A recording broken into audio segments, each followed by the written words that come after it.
And Alan also supporter of the Sunday Symposium and has been the speaker here. And Alan, I'm turning this over to you.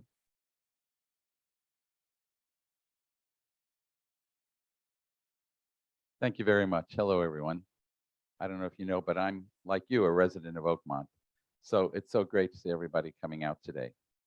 So the Santa Rosa Symphony, by the way, since we were making announcements, I should say on October 4th at the East Rec Center at 10:30 in the morning, Oakmont Music Lovers is going to have their opening session, and moi is the speaker. So after today, when you are going to be so full of enthusiasm of what we're going to put on stage by Francesco, if you want to hear what we're doing off stage, then you can come and listen to me. So this is our 95th season of the Santa Rosa Symphony, making us the third oldest symphony orchestra in the state of California. And Francesco is our fifth music director, now in his fifth season. And he first auditioned for us on October 2017.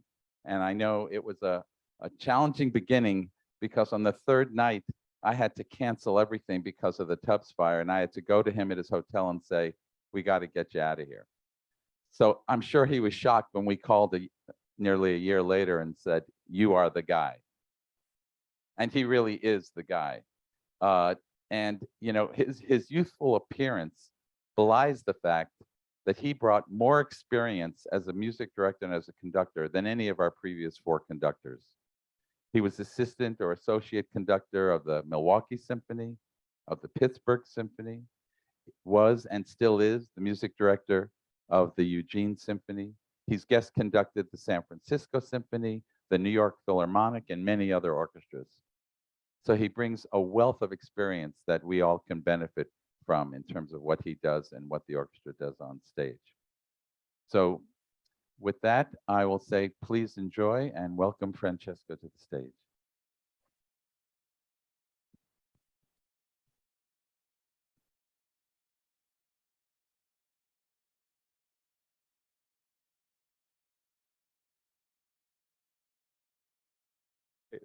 No, I didn't. Oh, there we go. Hey, good morning, everyone. So wonderful to see you all again. I think the last time I was here, probably 3 or 4 years ago. So I'm so excited to be able to have a chance to share with you all again. It's going into conducting. As much as I love the music, the best part about being a conductor in particular is that you are a musician, your life is music, but you also are very much about building community. That's kind of one of the main things that you're doing, is really connecting with people and using music to do that. And so having a chance finally to get out there and start talking to people again and building that community is just terrific. And so thank you all so much for joining me this morning. Especially like to thank all the 49er fans who have probably TiVo'd the game, including my dad back there. So thank you for coming and go 49ers. So I thought, I'm going to keep my remarks on the shorter side today because I feel like probably maybe all of you have come to at least one Santa Rosa Symphony concert or know a fair amount about the orchestra. And that always means that the question and answer session is very interesting to me because I actually gain a lot knowing what your questions are and the things that you're interested in. So what I thought I'd talk a little bit about is just kind of the work that went into this upcoming season and kind of my thought process around a lot of these special projects that are happening. And then basically just kind of open it up for discussion around any of your questions about the Santa Rosa Symphony or honestly what's happening in the music industry right now because it's going through a lot of changes.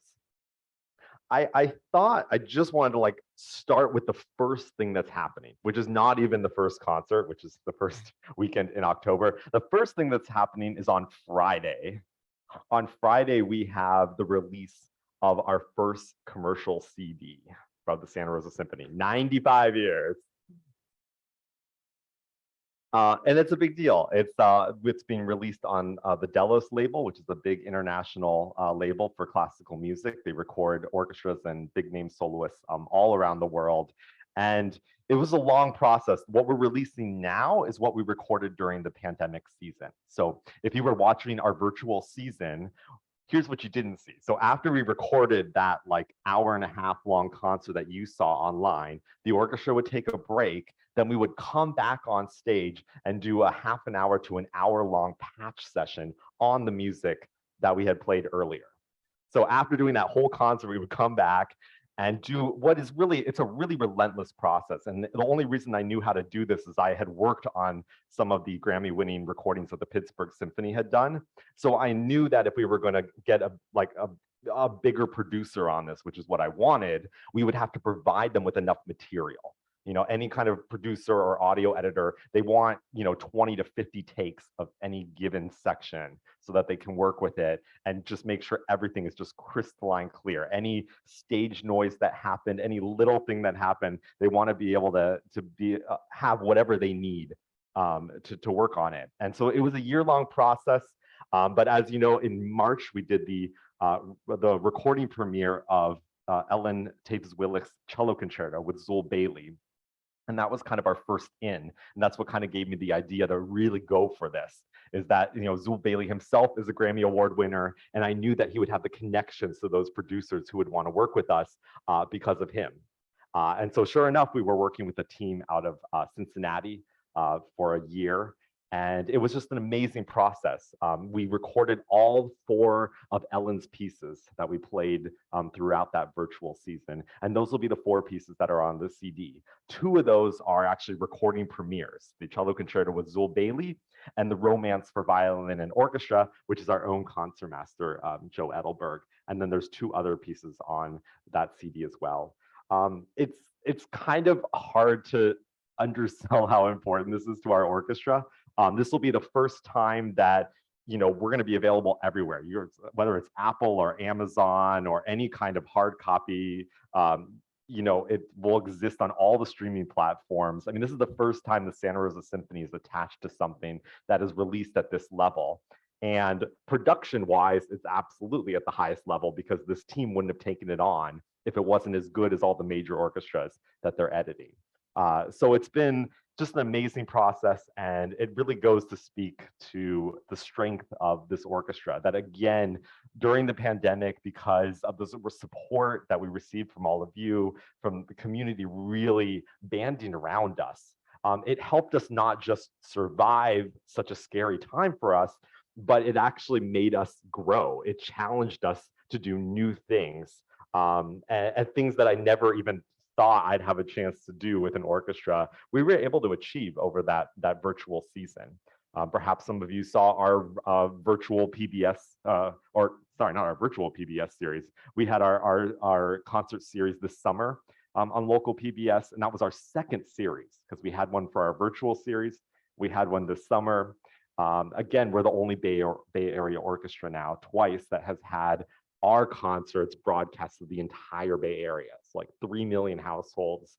And I was hearing from people I hadn't heard from for like 20 years who were like channel flipping and were like, hey, we just saw you conducting. So our reach is expanding. The way that we're connecting with our community is expanding.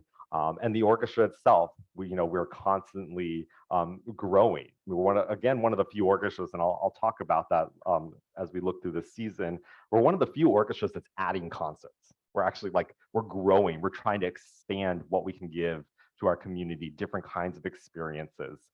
This is something that's really important to us, but it's only possible because of the kind of place we're in, because of the strength of the organization, and because of the commitment that our musicians have to the orchestra. So it's an amazing time, and I couldn't imagine a better kickoff to the season, a real kind of statement with this recording. If you come opening weekend, Joe and I will be signing CDs. So definitely come opening weekend. Make sure you grab a hard copy then. We'll be signing at intermission and after the concert, and really make a big celebration out of it. So this season, when I am looking at a full season, my target audience are the people that are making the same commitment I am, which is the whole season, right? So when I'm looking at a season, I'm looking at several arcs. I'm looking at multi-year arcs. I'm looking at how does this season fit within the other seasons, the last couple seasons and the future couple seasons I want to have. I'm looking at how the season itself is constructed. So how each concert is kind of placed within the season. Are there any themes? Are there any, what's the flow of the season if someone were to come from October through May? And then the most detailed level is the concert itself. What's the flow of the concert? How is it going to feel to hear these pieces next to each other? And that's kind of why this is, generally a 1 to 2 year process. I'm working on things right now for 2025.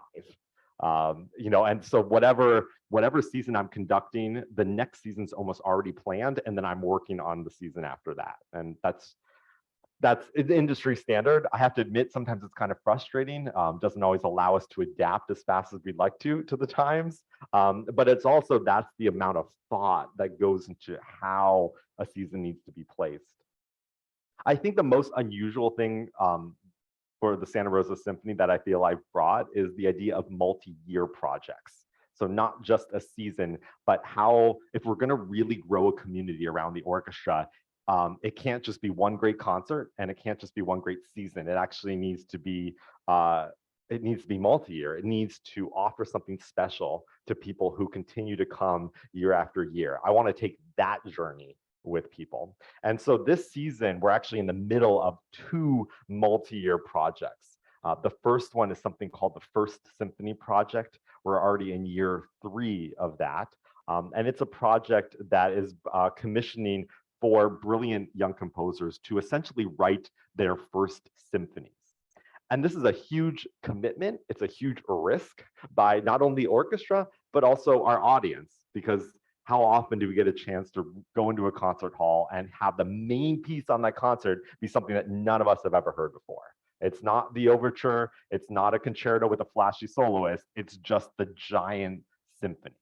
And it is a massive commitment. And what I've noticed, having thrown myself into this project, is that it really is an investment that we make. And that's why orchestras don't do it, because they don't think about it that way. Otherwise, it's just this kind of scary, what is this thing happening? But if you really think of it as an investment that we as a community are buying into the future of our art form, then it becomes something really unique. And I have to say, it's been incredible doing these world premieres with this orchestra and our audience, because I think there is a really intense feeling around these new works. I've always tried to shift the conversation from do you like it or not to what was your experience? Because we can't judge whether we like something or not on just hearing it one time through. And also, of course, there's always the feeling of, well, if I didn't understand it, maybe like I don't know enough, or I don't know what's happening. And what I've really tried to do is actually pick 4 composers who don't care about any of that. They really want to communicate with you right with the music. There's nothing extra to know. You don't need to understand the math behind whatever they're composing or why they did it even. It's supposed to be an experience, just the way you listen to a Tchaikovsky symphony or a Beethoven symphony. And it's been a wonderful project. And the other part about it is not only making that commitment to new music, but also having you meet the creator, right? And really embedding that composer in our community. So each composer does a double residency. This year it will be Angelica Negron, who's a Puerto Rican composer who now lives in New York. The remarkable thing about her is, we signed her up for this project 4 years ago, and there's no way we could get her now to write a symphony for us, because over 4 years, her career has just gone astronomical. She just was featured with the LA Philharmonic at the big conference of all the American orchestras that came. She has commissions from the New York Philharmonic and the Dallas Symphony, and basically she's so busy that I'm just hoping that we can still have her for our 2 weeks that we want her here. But this project is really special to her because, as I said, we're making a commitment to her that still no other orchestra has made. And they will, believe me, but still no big orchestra has been willing to just give her the blank slate. And that's what this project does, because the symphony is the most personal work that a composer can write. And what we've done is gone to these composers and say, here's some basic parameters, but other than that, blank slate. We want to know what your vision is, how you hear music, how you want to communicate, what you think we as a community should experience. So we're very excited about this project. I know Angelica is very excited, and it's a huge deal, even on a larger national level, that we are premiering her first large-scale work for orchestra. The other multi-year project we're working on is something called Rachmaninoff and the Hollywood Sound. And I heard the lifelong learning program is doing music and movies. So great, maybe you guys should collaborate with us, because it's one of my great loves has been film music. But also, when I think about multi-year projects, I don't want it to just be like a cool thing where like, we're just going to do this music over 4 years, but I want to spark a discussion around it. And so this is going to be year 2 of a Rachmaninoff cycle of the symphonies. So the piano concertos, of course, are so famous by Rachmaninoff, and they're so famous that we sometimes forget about, or they get neglected, are the 4 massive symphonic works that Rachmaninoff wrote, 3 symphonies and the symphonic dances. So we're doing a complete cycle over 4 years of those 4 huge works, but then we're pairing them with works from the golden age of Hollywood. What's really fascinating around this is Rachmaninoff wanted nothing to do with Hollywood. Even though he lived the last few years of his life there, he was one of the few composers of his generation who was asked to write for film and was like, no, I don't want to have anything to do with it. Doesn't really matter though. Rachmaninoff has 400 film credits to his name because they just used his music. They're like, fine, you won't write us a film score. We're just going to take your music and put it in our films. And so what's remarkable about that is Rachmaninoff had an incredible influence on the development of the Hollywood sound, those lush strings, the big, fantastic, bombastic, big orchestra sounds, the innovative use of instruments. Rachmaninoff was right there with all of Hollywood's best. And so, this year will be really fun because we're doing a huge suite from Gone with the Wind on the first half, and then doing music from a lesser known film score, The Nun's Story, which is a score by Franz Waxman that had Audrey Hepburn in it, which is how I fell in love with the film a long time ago. But it's a terrific score, and I'm really excited to bring this music to light that rarely gets done on the stage. So over the years of these multi-year projects, I hope my hope is that we become more ingrained in these stories together, the stories of Hollywood, understanding Rachmaninoff better. I mean, this incredible character, not just the romantic, dazzling, virtuosic pianist, but a man who lived most of his life in exile from his homeland, who kind of wandered around the world without a home, who was so poor when the Russian Revolution took all of his money that he couldn't compose as much as he wanted to. He had to perform. That was the only way he could make money. So giving more depth to a composer who we can easily take at face value. So that's kind of what these multi-year projects are about. As far as within a season then, what are the things that kind of stick out?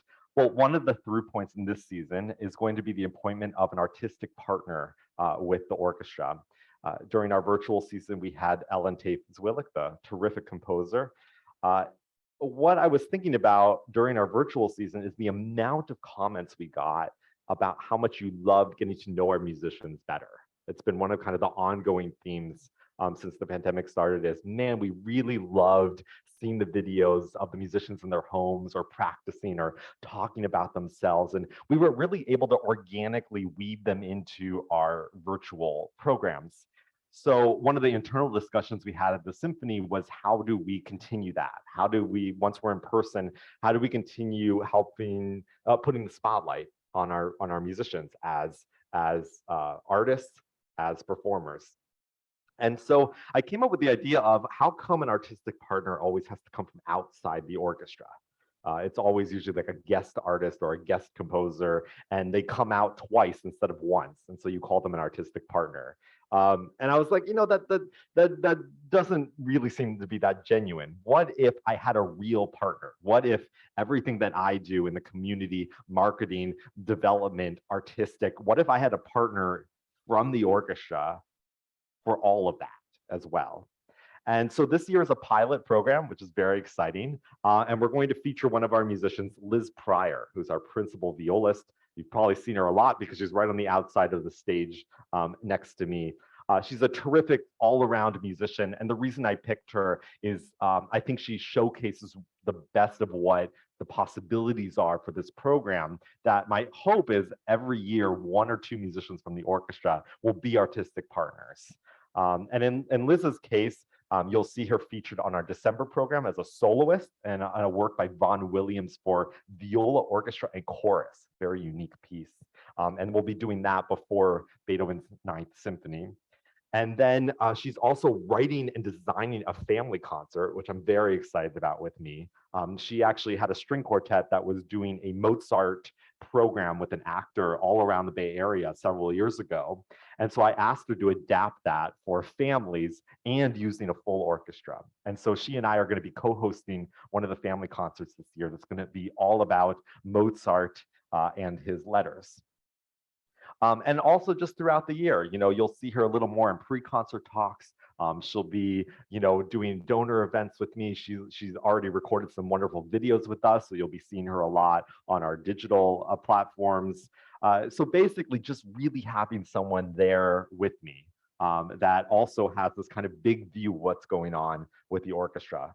So I'm really excited to see how this moves forward. As far as I know, this is the first time it's ever been done by any orchestra, really trying to pull someone out of the orchestra and making that person kind of a figurehead for your orchestra. But I think it'll be a wonderful benefit to me, to the orchestra, and to our community as we put spotlights on different musicians in the orchestra. As far as kind of the season, I thought I'd just highlight a couple things, and certainly if you have a brochure or something, feel free. If you want more information or you have a question about something, feel free to ask, and I can go always way more into depth. That's never a problem. So our opening week in October, I'm really excited to invite Awadajan Pratt, a terrific pianist who I saw again during another orchestra's virtual season performing some Mozart, and I loved it so much. I wanted him to come and play some Mozart here. But if you really want to fall in love with the guy, if you go online, you can find him featured on an episode of Sesame Street.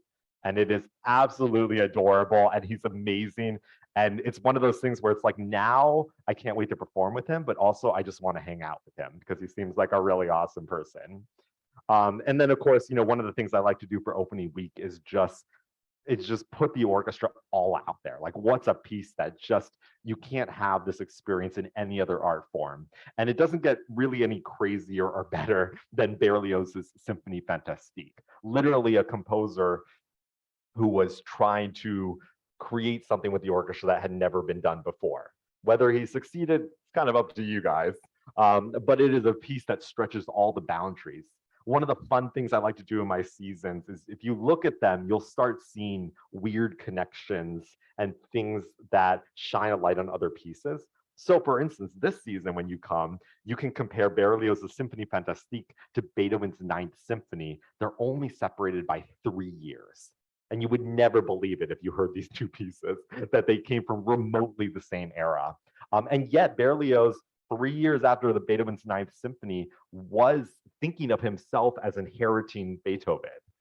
So even though the piece sounds nothing like it, in a sense, he still is taking that stream of consciousness that Beethoven was doing, that revolutionary idea, that idea of pushing the orchestra to its boundaries, and then he just takes it to a whole nother dimension. But it's a really cool comparison to have in our season. November, I'm so excited about November because I'm a huge jazz fan. Whenever I go to, whenever I'm conducting concerts, usually the way I wind down after a concert when my adrenaline is pumping is, if I can, I'll go to like some sort of jazz club, or I'll just go home and it's a glass of scotch and a good jazz album, So for me, I love the art form. I find it amazing, even though I don't do any jazz myself. But so Wynton Marsalis, one of the jazz greats, people don't know he writes for orchestra, and he writes brilliantly for orchestra. He actually has 3 symphonies and a couple concertos. And we're going to be doing the Wynton Marsalis Violin Concerto in November, which I'm incredibly excited about. This is not just a fun, showy violin concerto that you might expect from a jazz musician. This is a 40-minute behemoth of a violin concerto. Like, think Brahms. Like, it's that long, it's that intense. And what he does over the 4 movements is every kind of American music is in it. So he's got, bluegrass and jazz and Dixieland and like fiddling, and every single kind of American music is woven into this piece. It's a beast for the violinist. It's so much fun. I mean, it's sort of like half jam session, but also like orchestral classic. And I brought in a really special violinist just for this piece, Bella Histrova. I needed a violinist that could learn something new that's really difficult, and have the stamina to keep it going for 40 minutes. She and I are friends from college, actually, back in the day. And she's just a monster violinist. And I knew she could knock this out of the park. She had to think about it for a bit.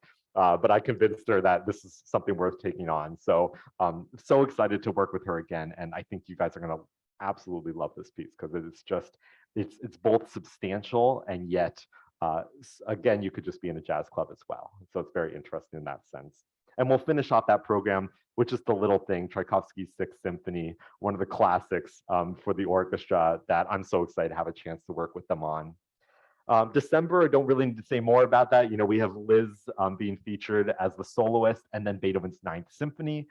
So happy to have a chorus back. I haven't gotten to work with a chorus in 3 years.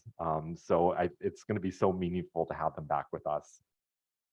And then January, we have Rachmaninoff and the Hollywood Sound, which I talked about earlier. So Rachmaninoff's Second Symphony, which is probably the most famous of his symphonic works, and the Gone with the Wind suite. In February, my predecessor, Bruno Farandis, returns. He has a great program that he put together, and I'm especially delighted that not only is he doing La Mer, the French classic, but I convinced him to do some Lily Boulanger, which is actually something I was trying to do on the season, and it just wasn't going to work out. So I actually directly asked him if he would be willing to do these 2 works by her on his program, which he was. Lily Boulanger was an early 20th century composer who died when she was 24. These are the only 2 orchestra pieces she wrote, and they are unbelievable. I mean, you will realize what a loss it was to our community, as everyone thought back then. I mean, she had won every award already, by the time she was 20. She absolutely would have been one of the most important composers of the 20th century if she had been able to continue to write. But I think, these 2 works already are so terrific, so ethereal, so wonderful. It's Ravel and Debussy in there, but there's something else in there. I mean, she has her own unique voice that's just wonderful. In March, then we have the world premiere of Angelica Negron's big symphony, our big celebration, as she'll come here and we'll do this huge work. She hasn't come up with a title or anything yet, but she has such a great concept for the piece, which is that each movement will be dedicated to an important Puerto Rican woman from history. And so clearly this is a piece that is going to be very personal to her, that's the whole point of a symphony, is that we open it up to whatever that composer wants to tell us about. And clearly this is going to be a story about her heritage, and her background. Also on this program, I have 2 Strauss waltzes. I've been dying to do Strauss waltzes with the orchestra. When, as Alan said, I was the assistant conductor with the Pittsburgh Symphony. And I worked with conductor Manfred Honeck, who was my boss there. And he's still there at the Pittsburgh Symphony, but he got his start as a violinist in the Vienna Philharmonic. So this guy knows how to do a Strauss waltz. And so, Pittsburgh Symphony is perhaps one of the only orchestras in the country that on a so-called subscription week, a main classical week, will perform Strauss waltzes. Every other American orchestra puts them on Pops concerts, on summer concerts, on New Year's Eve concerts. Like, they're the kinds of things that an orchestra does in one rehearsal, but not Manfred. Manfred, when he does a Strauss waltz, he will spend all 4 rehearsals meticulously making sure every rhythm and every phrase is perfectly sculpted. And then you realize that's why, like, the Vienna Philharmonic is so special, because this is ingrained in their system. What an American orchestra has to do is we have to like retrain ourselves to think in a different way. So that's why we're gonna do 2 Strauss waltzes, because I want the orchestra to really have time to get into the sense of flow and the phrasing and everything. And it'll probably come as a shock to them that I actually care this much about this music. But I'm excited also just to show our audience how great this music is. I mean, the Blue Danube Waltz is just, it never gets the amount of time or the space that it needs on a program, because to me, this piece is like right up there with Beethoven's Fifth Symphony, any of the great pieces. It is perfectly constructed, but we often just toss it off and we don't get time to really think about how brilliant this waltz is. The construction of it, the way it starts off coming out of nowhere with the horn, the way the waltz slowly gets going. I mean, it's genius, absolute genius.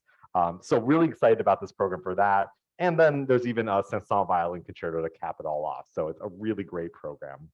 And then we finish off the season bringing back Ellen Taves-Willick, which I'm so excited about. One of the great things about our partnership with her during our virtual season is that when you build a relationship with a composer or a performer, amazing things can happen, because Ellen does not write generally for orchestras like us. She writes for like the top tier orchestras. I mean, she's in her 90s now.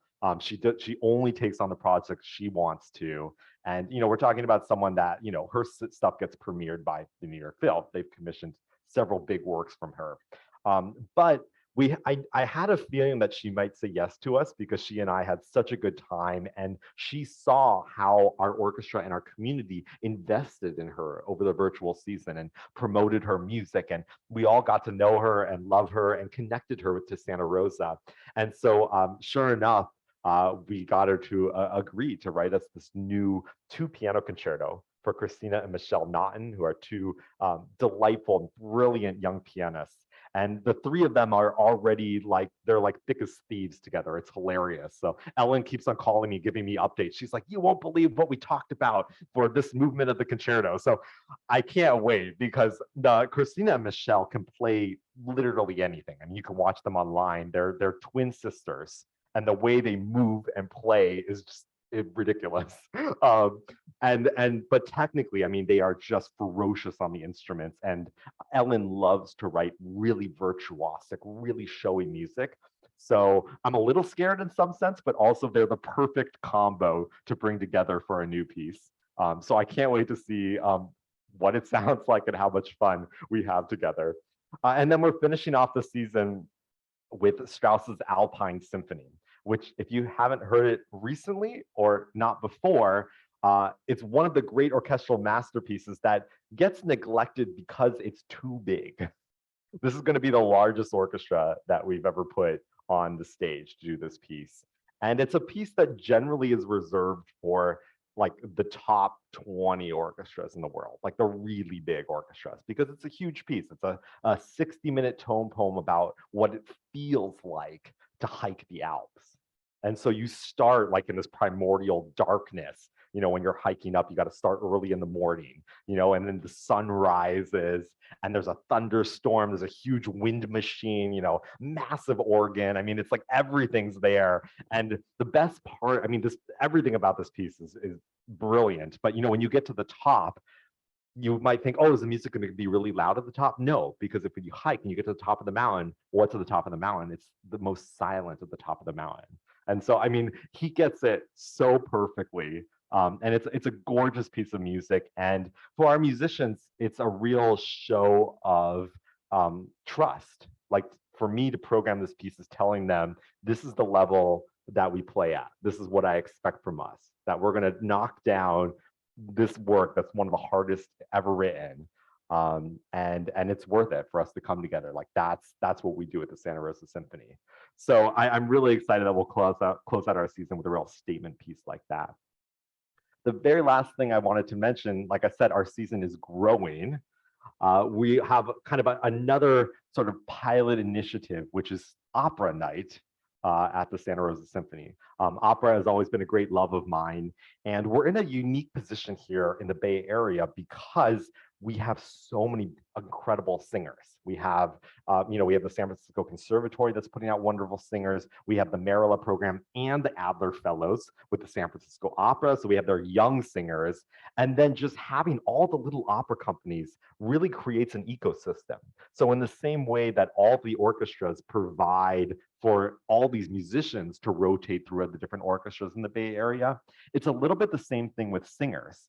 But we, up until now, haven't really been able to take advantage of it, except on our choral programs. So this program, doing an opera seems like something we should be doing up here. There isn't opera in the North Bay. Again, it's a part of kind of expanding our reach and our offerings. And the Green Music Center is perfect for vocal work. Often singers are required to sing in like 2,200 seat halls, big auditoriums. It's really hard on their voices. Young singers often won't do it. If they're being smart, their teachers won't let them because they need to wait till they're older before they can really start trying to fill up a hall. So our hall's perfect. We can bring in some of the younger singers, the ones that are at the beginning of their careers, and offer them kind of an unparalleled opportunity to kind of open up, get experience with the orchestra. And so we're operating on many tiers with our Magic Flute. We're working with a couple different groups in San Francisco, for the largest of principal roles like, Queen of the Night and Sarastro. We're working with some of the best Bay Area singers, but then we're also working through some of the Adler Fellows to fill in some of the roles. And we actually are partnering with the San Francisco Conservatory, who we're really excited to hear from us. And they'll be providing even the roles underneath that. So together, it's a piece that requires 12 to 15 singers. So it's quite an intense production we're putting on. In case that wasn't enough, though, one of the most exciting things about this is partnering with the Santa Rosa High School Art Quest program, which is something we did like 20 years ago with Jeffrey Gahane. And it was something that I've been waiting for a chance to bring back, and this seemed like the perfect opportunity. So not only is the high school partnering us on this program, their entire school year is going to be based around working on this piece, and all several hundred of their students are going to participate in some way in this performance, which is daunting to me, I will admit. But we're doing a concert performance, so there's not going to be any like acting so-called by the singers. So what I'm doing with the high school is they're kind of providing the in-betweens. So we'll have their theater department providing actors who are going to be rehearsing scenes that'll give insight into what's going on in the opera itself. We're going to have their dancers be a part of it. We'll have some of their musicians in the lobby working on some of the music. Their singers will be the chorus for us. So basically every one of their disciplines, we're going to have a huge backdrop behind the orchestra, even though there won't be sets. I'm currently working to design this huge backdrop that all their artists will help create. And basically, we have a vision for this piece. This is not just going to be your any old Magic Flute. Because when I wanted to work with the students, these high school students, they want something they can really sink their teeth into. And I said, okay, what we're going to do is the Magic Flute in light of the Enlightenment. Like, let's look at that era. What was the Enlightenment back then? What does it mean now? Because the Magic Flute, and what I'm really excited for these students to grasp, I'm giving my first presentation in 2 weeks to them, so I'm very excited about this. What I'm hoping they'll grasp is just how dangerous the Magic Flute was when Mozart wrote it. Because at the time, most of the ideas of the Enlightenment were being banned, and everything was being censored by artists. And that's why the Magic Flute on its surface seems so harmless, right? It's like good versus evil, some adventure, some romance, some comedy, it's like, it seems very like a simple fairy tale. And the reason is it masks on the fact that underneath all of that is the symbolism of the Enlightenment, the idea of free thinking, individualism, standing up to the political and religious powers. It's all in there. And so what we want to do in this production is really highlight that. So the music is all the, we're keeping all the brilliant music and everything. Story stays the same, but every so often through a little bit of symbolism, through a little bit of interaction of the actors, is remind everyone how subversive this work was, how edgy it was, and why Mozart created a piece like this. So it's a year-long project for the school. I'll be visiting them every month, and I can't wait to see how all these students come together. I think it's going to be kind of a once-in-a-lifetime Magic Flute, to be honest. And pray for me, because I'm taking on the role of writer, director, designer, hopefully not choreographer. You don't want to see that, but I've never taken on so many things where I'm like, I'll do it. Just I'll take care of it. So really kind of sinking into this piece and hopefully creating a cohesive vision from a lot of things that are coming together. So there you have it. It's a lot to sink your teeth into this season. We got our 7 incredible classical sets, an amazing opera and concert. We have our family series. We have our pop series. Again, everything that we're trying to do with the Santa Rosa Symphony is embrace and reach out to our whole community. Whatever it is that you need during a year, whatever it is you need in the moment, to be able to provide that. That's the best of what we can do is be able to build a stronger community through the arts. So all of you are an essential part of that. And so I thank you for letting me share some insight into what we're looking forward to ahead and how important you are to all of us. So thank you so much. Thank you. Now, do any of you have any questions? I bet you don't. I bet nobody wants to say anything at all. What we're going to do is Lynn and I are going to be using a microphone. We're going to go back and forth. And so, yes, we see him back. I'm just going to move right down this row. We'll do this side first, and then we'll do the second side. You didn't mention Stravinsky, and Le Sombre de Lecce-Chong, I think, is a classic work that should be up there. We definitely need to do more Stravinsky. One of the things I struggle with most, I'll be totally honest about in programming, is the music of the 20th century, because this is fascinating, but you guys deserve to know this. Marketing wise, there's a very fascinating thing in the classical music world, which is that music of the early 20th century is still considered modern. So when I'm given the choice of conducting a piece by Stravinsky or Bartók or one of these pieces that I consider to be as familiar to me as Beethoven, that actually takes the place of a living composer who I want to invite to Santa Rosa to work with. So I can't have a program of Stravinsky, Bartók, and Angelica Negron. Like it won't work. I'm hoping to get to the point where everyone trusts me enough, where I say, like, I can do this, like, trust me. I will walk you through this. It's not going to sound exactly the way you think, but we're not at that point yet. And so I will say one of my blind spots occasionally is I miss out on some of that early 20th century music that I love and absolutely want to do. So I hope you'll have some in future seasons. Question on the side over here, anybody? I'll go ahead, Lynn. I think we had a question over here. We have this beautiful symphony hall and a wonderful sound and orchestra, and I'm there enjoying it. But over here, somebody in the balcony is hanging over the rail, flapping. Can't you turn down the house lights so I don't have to see those people waving their programs and I can appreciate the orchestra? I Please. will pass it along. Thank you. I will add it to the list of things I'm asking for from the Greek Music Center, which actually is lighting. I'm asking for a little more light on stage, honestly, but I will mention that as well. Okay. We have one over here. Go ahead, Lynn. Hold it like this. My question is, when do you sleep? Oh. Less right now, but it's I don't know. I wouldn't trade this for anything. More of a comment and a thank you. About a month ago, I think it was, I came to a film that you had with the orchestra, and it was an inside and outside with lawn seating and so on. And I thought it was a terrific idea, especially I brought my partner with me who would never have come to the symphony, but he loved it.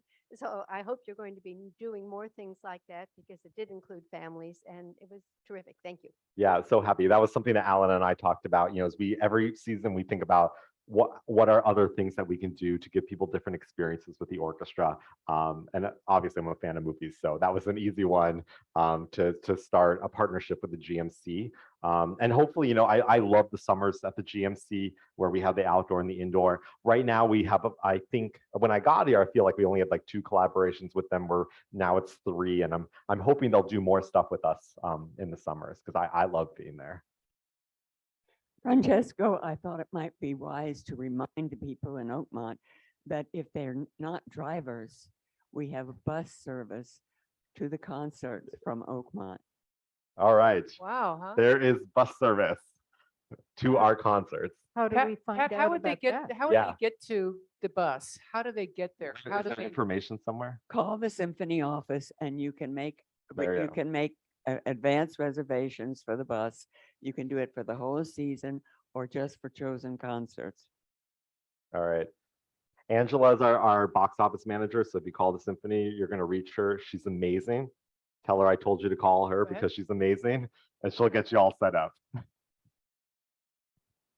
Francesco, you're so busy. I'm wondering what your wife is up to. She's actually busier than I am. Alan and I were catching up on what she's doing right now. And I'm driving her to the airport tonight. She starts a position with the Omaha Symphony this week. She's their principal harpist there, a job that she won in the spring. But this is home for us. I mean, we love it. We love it here. We've become more and more ingrained in our life here. We live in Rincon Valley, so like 10 minutes away and right by the park where we can walk our dog. And it's a life, honestly, I never thought I would have, but it's amazing. And Chloe is actually, you know, when we came to the Bay Area, one of the reasons was at the time she had, like a lot of musicians, you know, during the pandemic, no work, like she had nothing. So she was completely uprooted from Miami, where she had just finished her fellowship with the New World Symphony. And we just thought, well, at least there's more orchestras in the Bay Area, so there might be more opportunities for you. And the way the musician community has embraced her here has just been terrific. I mean, you saw her play with us a couple times. She's played with pretty much every Bay Area orchestra already. And actually, she's taking up a really prominent role at the San Francisco Symphony next month. So if you go to anything at the San Francisco Symphony in October, she will be playing principal harp there.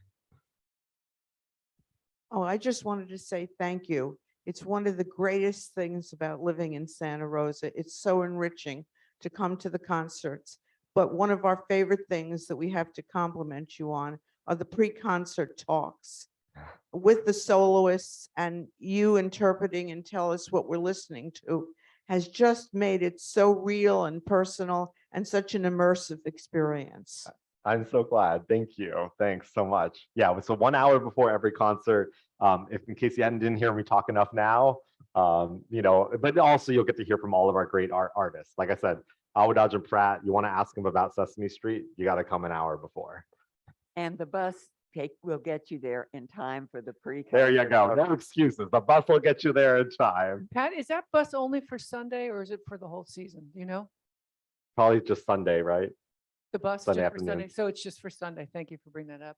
Do we have another question? I'm wondering if you can bottle your enthusiasm and sell it. I know, just terrible to have this kind of enthusiasm. Huh? I mean, this is like 3 years of like, you know, pent up energy I have. So it's, you know, it might calm down a little bit, but I don't know. Do we have any other questions? Oh, we do. Do any of your symphony people suggest symphonies and pieces for you to do? And do you take them up on it or do you don't do that? Okay, well, yes, all the time for sure. Anyone, musicians, patrons, staff, everybody always has suggestions, including because we have a reputation now for supporting composers. I get tons of emails from composers like, here's a new piece I wrote, here's my score, and I'm about 2 to 3 months behind. And I tell that, I email every composer, like I said, thank you so much. I look at every single thing I get sent, at least for 5 minutes. But I get so much stuff, so it's a constant process. But you never know. I mean, I feel like the best part about my job is discovering new things and curating from everything that we have. And so the more that I'm not in my own head with my own ideas, and the more that I let other things come in, the more interesting my programming is. So yeah, I mean, definitely, usually I would have to say most things that get suggested are things I already wanted to do. The thing I gain the most is when people are like, hey, here's a composer who's like, that you don't know. And that can be really interesting for me. You know, there's been a lot of interest in some of the forgotten Black composers of the past 100 years. And one of the ones that isn't getting played is Julia Perry, who I'd never heard about before. Brilliant composer. Everyone's playing Florence Price right now. And her music is wonderful too, but I was like, why are we only playing this one composer? So one of my musicians was like, hey, you got to check out this music by Julia Perry, mid-20th century composer. And it's brilliant stuff. Unfortunately, you know, 9 out of her 10 symphonies are gone. We can't find them. But what does exist, she has a beautiful Stabat Mater for mezzo and strings that I'm hoping to program at some point. So yeah, if you got ideas, you can always contact the office. I mean, they send me everything because I want to know. So they always have a list of things for me, like, here's what people wrote about, like, here's what they want to see, here's the comments, and you know, it's good. Do we have any other questions? Yes. Let me see, we do have one in the back.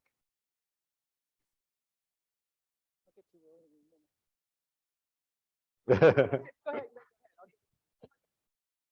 Thanks, Lynn. Hi.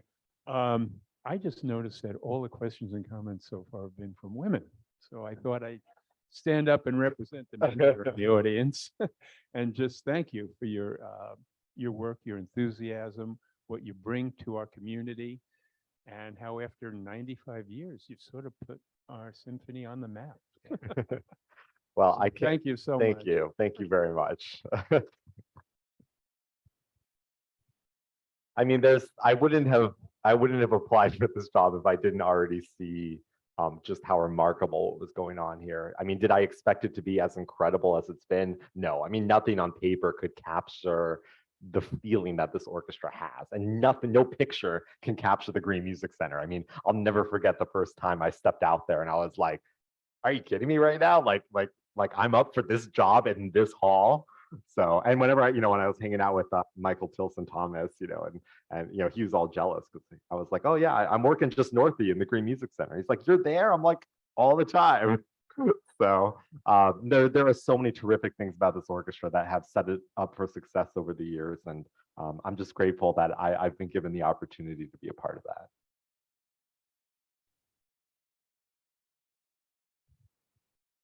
Oh, one more. Yeah. Well, maybe all the folks know, but it's been several years since I've been to the symphony. And you talked about your education, and somebody mentioned your bottled enthusiasm. Could you just give a quick synopsis of your education and how you got here? Yeah, absolutely. I mean, I think one of the reasons I love communicating with people and talking to them about music is I come from a family of artists, but no musicians in my family. So my parents are back there. I got to be careful right now. But I think, in essence, I had to kind of explain to them why I needed violin, viola, clarinet, composition and conducting lessons and youth orchestra every week. Obviously I'm an only child, as you've probably realized by now. But I think even as a teenager, I was having to kind of justify what I was doing. Like, why did this mean something to me? So I feel like I got an early start in really thinking about what I was doing and why I was passionate about it. But I did my undergrad in New York City at the Mammoth College of Music in piano and composition. I knew I wanted to be a conductor, but just hadn't quite gotten to that point yet. And then I went to the Curtis Institute of Music in Philadelphia, where that was my major, was in conducting there. And Curtis, is a school of about 150 students that is ridiculously high level. And a wonderful thing about it is a lot of the soloists that come here are people that are, I knew in school, and now they're at that point where their careers are just incredible. And I can still reach out to them and be like, hey, come and hang out with my orchestra. So that was a great education there. And then, my assistantships that Alan mentioned, they really are kind of like paid internships. Like, you really are there to get coffee or conduct, but anything in between also is fair game. And so working with Ado DeVart in Milwaukee and Manfred Honeck in Pittsburgh were both really important parts of my background. So yeah, I've been very fortunate for the people I've gotten to work with. Do we have any other questions? None? Okay, Francesco, thank you so Yeah, much for thank coming you in for this having me. season and being so enthusiastic. Thank you so much, everyone. We'll look forward to seeing you at opening weekend. You will, and I'd like to invite you next week for Sabrina Ferguson, and she's going to do a very topic that we need here in Oakmont: happy bones, happy life. So we hope that you'll be joining us next week also. Thank you for joining us.